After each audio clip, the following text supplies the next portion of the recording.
Witam Państwa bardzo serdecznie, jak zwykle serdecznie, a tym razem w tej chwili naszym gościem poprzez łącza Zoom jest pan redaktor Marcin Rola, którego witam. Kłaniam się, panie Piotrze, witam wszystkich kochanych, drogich widzów naszych.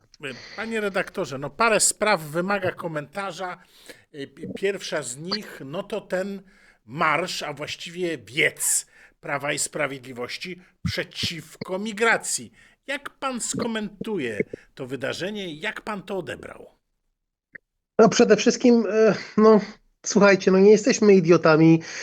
Nie przeleżałem przez ostatnie 8-9 lat w jakiejś górze lodowej, prawda? Więc no nie oszukujmy się, no ale to jest pokaz hipokryzji i obłudy, w szczególności kiedy widzę Morawieckiego, który bredzi o imigrantach, a sam sprowadził prawie 1 milion do Polski. Już nie wspomnę o Mercosurze.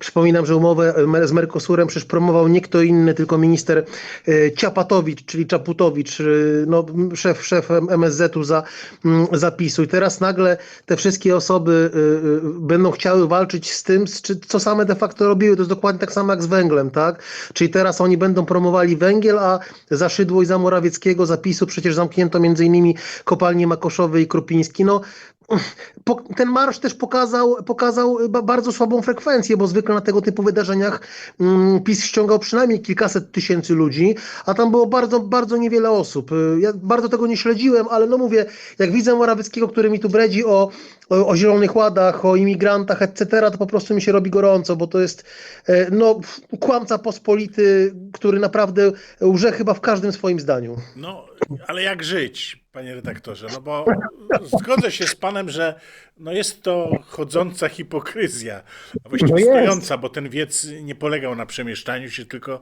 na staniu w miejscu. Ale z drugiej strony mamy tych z Platformy i Donald Tusk mówi, załatwiłem, nie będzie żadnej migracji, sprawa załatwiona, bo już mamy te miliony Ukraińców i podobno wystarczy.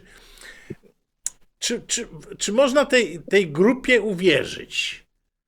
Ja nie wierzę ani tej, ani tamtej grupie, panie Piotrze. No, żeby nie było, nie walę w cały PiS, bo znam wielu naprawdę porządnych pisowców, ludzi po prostu zaczadzonych też bardzo często tą propagandą, przede wszystkim tym dawnym TVP Kurskiego, prawda? No przecież oni we wszystko uwierzą, co im się powie tam w Polsce u Karnowskich czy w Republice Sakiewicza. Oni cały czas żyją tymi postaciami, tym przekazem, Tak, który tak. sformatował Kurski, prawda?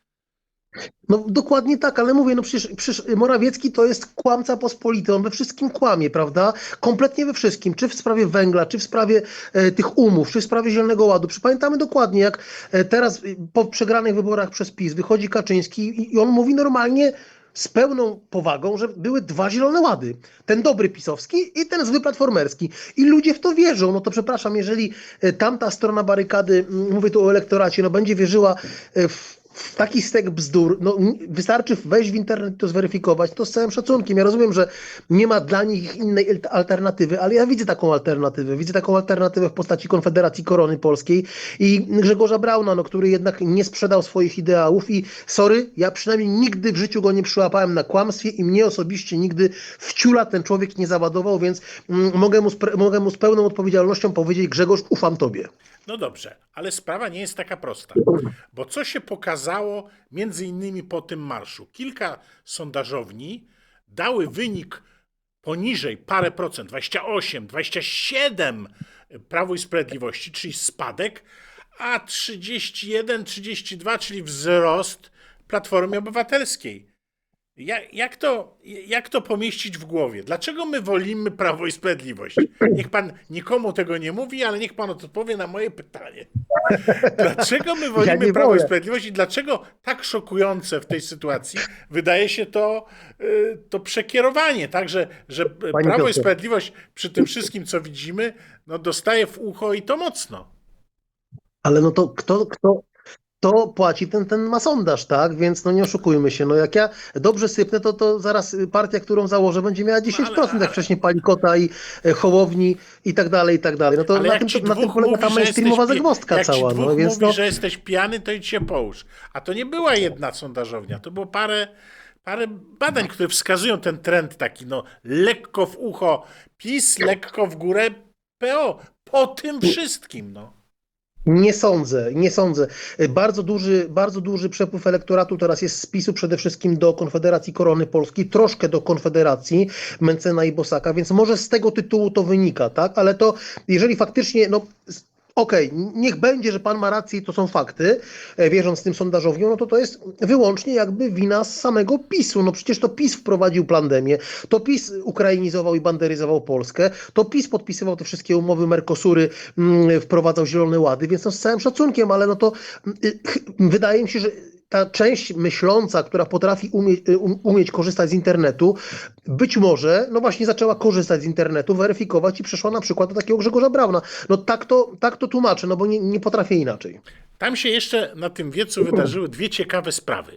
Jedna z nich to jest owo namaszczenie pana Przemysława Czarnka na przyszłego premiera. Expressis verbis, tak właśnie powiedział Jarosław Kaczyński. To jest jedna ciekawa sprawa. A druga, że Konfederacja jednak, no, z jednej strony Kaczyński, prezes Kaczyński mówi, że nie da się z Konfederacją budować rządu, a z drugiej strony Konfederacja na tym wiecu też zaistniała, ta Mencenowa Konfederacja, no z takim transparentem pod tytułem, że to właśnie PiS spowodował te wszystkie plagi egipskie, które, no No, nie bez racji, ja tutaj nie polemizuję, ale przypomnieli, kto owe plagi egipskie do Polski sprowadził. No i teraz tak, może to nie jest źle, bo to namaszczenie najbardziej radykalnego na prawo, myślącego też prawicowo i tak w czynie też pokazującego swoją ideologiczną tożsamość Przemysława Czarnka, to może to nie jest źle dla nas ludzi z taką właśnie konstrukcją prawicową, konserwatywną. powiem tak, bardzo dobrze, że tam byli nowonadziejowcy i bardzo dobrze, że przytomnie wytknęli właśnie tą hipokryzję, w szczególności kiedy przemawiał i bredził Morawiecki, który te wszystkie plagi egipskie ściągał na Polskę. No przecież to jest premier PiS-u, z nadania PiS-u, nie oszukujmy się, więc bardzo dobrze, że to się wydarzyło. Powiem tak, dla mnie Przemysław Czarnek i Zbigniew Ziobro są jedynymi takimi jeszcze osobami w tamtej stronie barykady, z którymi osobiście uważam, że jeszcze można rozmawiać, ponieważ są to osoby, które jeszcze się nie skompromitowały w żaden sposób tak naprawdę. Czarnek wielokrotnie pokazywał, pan minister Czarnek, były wicepremier, wielokrotnie, że ma jaja, cojones, co mi się też podoba, jest takim normalnym, fajnym facetem ogarniętym. Uważam, że był całkiem dobrym ministrem edukacji narodowej, może nie idealnym w kwestii tam pandemicznej, to mu trochę tam wypominam, ale w całokształcie, no to w porównaniu z tym, co mamy teraz, no to mój Boże drogi, to takiego Czarnka bym naprawdę chciał mieć 100 razy bardziej, więc tu w mojej opinii spełniał swoją rolę. Facet wygadany, wyszczekany, bardzo inteligentny, oczytany, więc i uważam, że powiem tak, gdyby faktycznie PiS, który, nie oszukujmy się, ma tendencję spadkową, namaścił Czarnka na kandydata na urząd premiera RP, uważam, że ma to ręce i nogi. Uważam, że ma to ręce i nogi i sam pan Czarnek świetnie by się sprawdził w tej roli. Pytanie, jak do tego podejdzie ewentualnie Konfederacja, no bo nie oszukujmy się, bez koalicji żadnego rządu nie będzie. Czyli możemy skonstatować tą część naszej rozmowy. Cała nadzieja dla PiS w Przemysławie Czarnku, prawda? Albo Zbigniewie Ziobrze. Albo w Zbigniewie tak? Ziobro, przy czym on chyba z powodów zdrowotnych już tak się w politykę nie zaangażuje. Przynajmniej mówi w ten sposób, Pewnie tak. że to już nie ten moment. Mówię o dwóch osobach po tamtej stronie barykady, z którymi ja osobiście bym rozmawiał, bo tu jeszcze uważam, że jakieś pole takie, nazwijmy to prawicowo-konserwatywne by się znalazło. To prawda. Przejdźmy zatem na chwilę jeszcze może do polityki, do spraw międzynarodowych, bo chyba coś dobrego wydarzyło nam się w tej strefie opatrunku, tak żeby powiedzieć, nie drażniąc algorytmu, czyli tutaj na Bliskim Wschodzie coś dobrego się chyba wydarzyło. Jakie jest Pana wrażenie po tych zdjęciach, po tych deklaracjach polityków w tej sprawie? Dobrego na trupie Palestyńczyków, no bo widzimy, co tam się dzieje, to już jest właściwie na zgliszczach tak naprawdę. Porównajcie sobie, drodzy Państwo, zdjęcia Palestyny ze zdjęciami z Powstania Warszawskiego z 1944 roku. To się praktycznie niczym nie różni. To jest jedne wielkie zgliszcza. Dziesiątki tysięcy zamordowanych kobiet, dzieci. Okej, jeżeli faktycznie tam dojdzie do w końcu pokoju, Palestyna będzie państwem niepodległym i suwerennym, czego im osobiście życzę, ale dla mnie Netanyahu i cała jego ekipa to są zbrodniarze wojenni, to są ludobójcy i mówię, ani jedna, ani druga strona dla mnie ani brat, ani swat, ale no, na naszych oczach w XXI wieku dochodzi do masowej hekatomby ludności cywilnej. Mówię tutaj o kobietach i dzieciach przede wszystkim. Osobach niewinnych, bo ja tam nie mówię o nawalaniu się z Hamasem, tak? Tylko o po prostu na przykład bombardowaniu mieszkań, domów i tak dalej, i tak dalej. Widzimy te obrazki, które od 2 lat widzimy non-stop tylko i wyłącznie w social mediach. Te dzieci z pourywanymi rączkami, z bebechami na wierzchu, to są obrazy straszne. Świat na to nie reaguje, więc ja osobiście uważam, że kizialnie się Trumpa z ludobójcą Netanyahu jest obrzydliwe. Tutaj się pojawia wiele różnych ciekawych zagwozdek, między innymi o tym, że ponoć Trump ma być szantażowany gdzieś tam przez Mossad, przez nagrania Epsteina, które ponoć ma rząd Izraela. Ja nie wiem, ja tylko czytam amerykańskiego X-a i tam bardzo dużo jest tego typu teorii. Być może coś jest na rzeczy, bo ja rozumiem, że zawsze Ameryka była prożydowska, zawsze będzie prożydowska i jaki by nie był prezydent, czy z demokratów, czy republikanów, czy wszystko jedno jaki, zawsze by waliła w państwo Izrael kupę forsy zbrojenia i tak dalej, bo to jest ich tam tak jakby część na Bliskim Wschodzie, ale jednak po tym wszystkim, co się wydarzyło na Bliskim Wschodzie, po tych atakach, no to jest coś potwornego. Ja widziałem, że Trump tam musi lawirować. On ewidentnie lawiruje.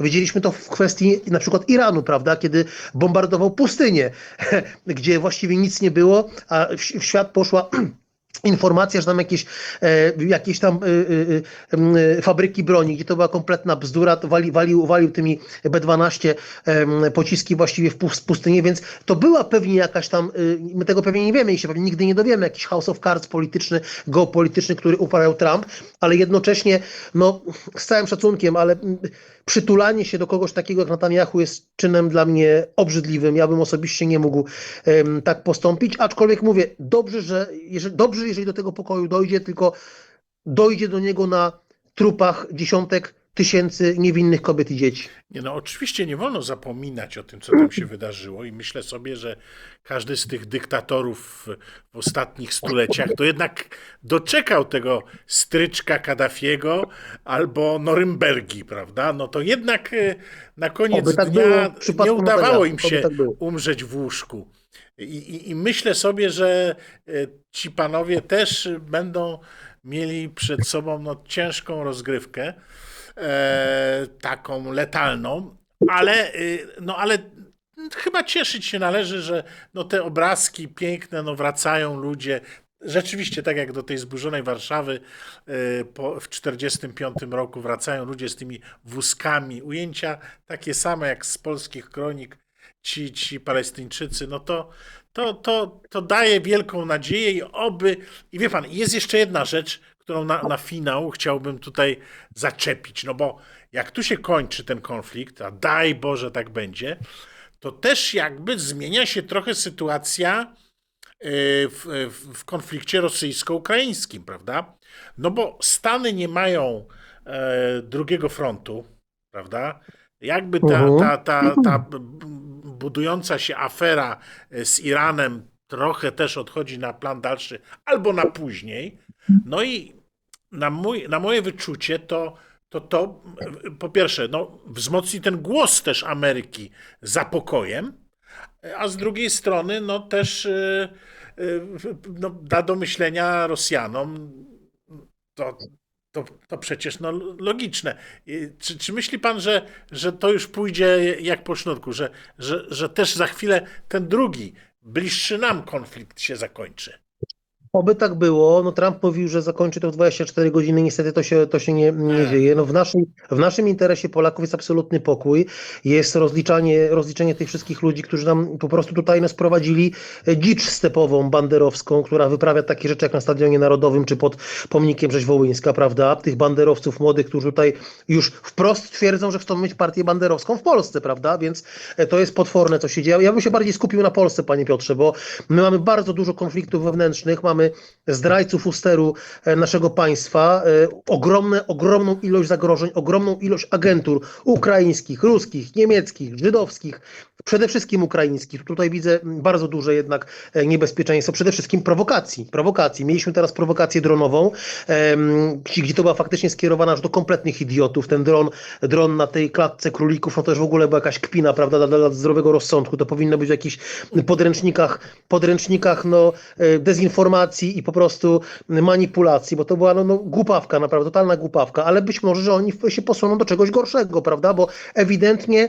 bardzo mocno, w szczególności ci niektórzy niewyżyci przywódcy Europy Zachodniej, nogami przebierają do tego, by faktycznie doszło do konfliktu w Europie, żeby znowu podpalić Europę i ja tego się niestety bardzo, panie Piotrze, boję i boję się kolejnych prowokacji, więc ja bym się skupił na bezpieczeństwie i zbrojeniu państwa polskiego. No ale ja się dlatego właśnie cieszę, że pokój na Bliskim Wschodzie buduje nadzieję na pokój także na Ukrainie, bo wie pan, łączmy kropki. Komu bardziej zależy tak na było. destabilizacji Tak było, sytuacji w Polsce i podgrzaniu prowojennych nastrojów? I to jest pierwsze pytanie, a drugie, kto spowodował te ostatnie zatrucia wody? Co jadę samochodem, to w radio, bo w głównych wiadomościach jakoś tego nie ma, ale w radio przebija się. A tutaj w Wałczu, koło mnie w Wielkopolsce zatruta woda, a tutaj w Turku zatruta woda. No proszę pogrzebać w internecie. Ja zrobiłem sobie taką kwerendę. Nie ma dnia, w którym o tej porze roku bakterie coli zwykle nie skaziłyby jakiegoś w średnim mieście tak przeważnie mniej chronionego ujęcia wody pitnej. A zatem no tutaj mamy typowy przykład. Wie pan, przypomina mi się, co było przed wojną. Jak pan sięgnie do przedwojennych opracowań historycznych, to ma pan też taką informację, kto był specjalistą do spraw właśnie zatruwania studni, wody, kto takie terrorystyczne działania przeprowadził. I teraz mamy te dwa pytania. I jak na nie najbardziej prawdopodobny sposób odpowiedzieć? No to ja zadam pytaniem na pytanie odpowiem. A kto mówił o tym, że będą w Polsce zamieszki, podpalenia sklepów, domów mieszkalnych, etc., etc.? Kto nas o tym straszył? No sobie wygooglajcie kto. No, pewna damulka, która została tu zaproszona przez niedawnego prezydenta RP Andrzeja Dudy z namaszczenia PiS-u. Więc tak jak mówię, ja bym się skupił właśnie na tych wrogach wewnętrznych, bo mamy ich co niemiara. Zauważcie, że za każdą prowokacją, która była w Polsce, podpaleniem czy tam te inne opcje, zawsze stał Ukrainiec, zawsze, albo praktycznie prawie zawsze. No i potem dopiero dowalali całą teorię, no tak, ale to Ukrainiec na zleceniach ruskich.